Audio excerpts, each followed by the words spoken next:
This is our needle for the float. It essentially sits down in there like that. But before you do that, you're going to want to hang it onto the bottom on this little metal tab on the float. Whoop, so it should hang on there just like that.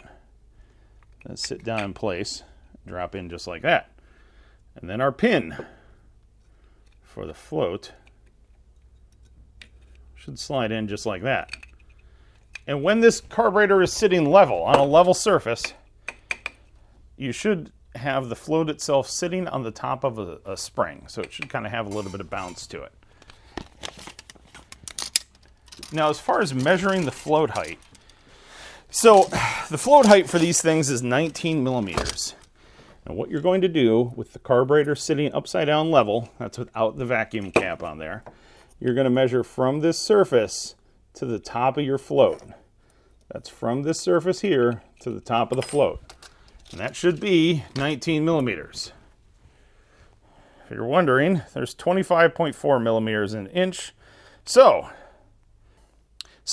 19 divided by 25.4 equals 0.748. So approximately just a wee hair under 3/4 of an inch. Call it 3/4 of an inch and it'll be good. So what you're going to measure on a flat surface is from the top of that gasket surface right there to the top of the float should be 3/4 of an inch. These ones look pretty good. If it's too low, you can bend that metal tab down and it will lift the float up. If it's too high, you bend that metal tab up and it will lower the float down.